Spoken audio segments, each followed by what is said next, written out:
This tutorial takes a look at the index function. The purpose of this function is to essentially process individual items in the array of incoming data. So I have here, again, two basic schemas. First schema has a series of scores, and there are 3 scores per series, and it also includes the name of the person who got those scores. And then for the output, I'm interested in grabbing the data for the first and second student and getting their average score. So I'm going to, of course, now grab my lovely index function. The idea with the index function is I'm going to use it for each incoming value and then specify where essentially in the index, so which index member I want to grab out. So since I have 2 students here and I've got 4 incoming values, I'm going to need 8 index functoids.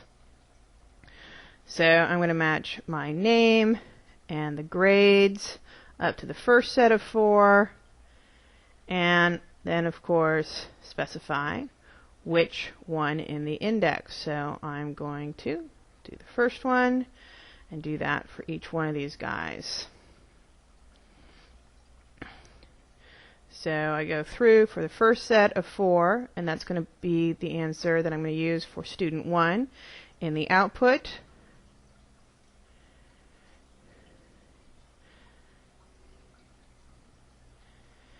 And I'm going to have to sum up or average those scores. So first, add them together, sum them up, and then divide by 3.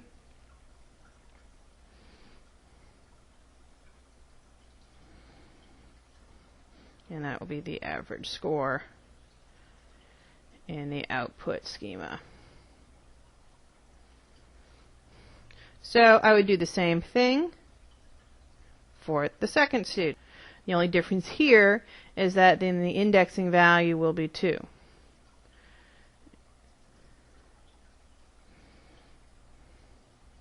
Since it's the second group of values that I want.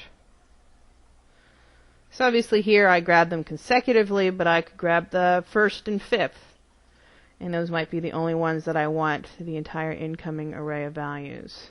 And again, for this output, I'm going to need to add these numbers together and divide by 3.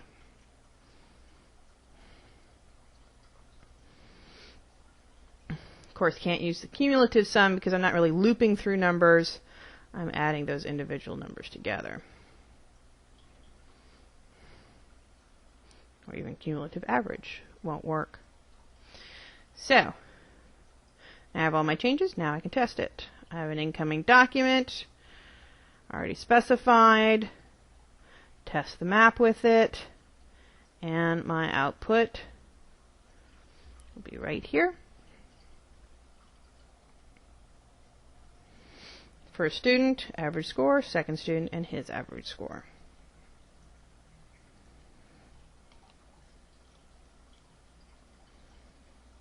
And that's a look at what those incoming documents look like, the 3 scores. So that is the indexing function, Functoid.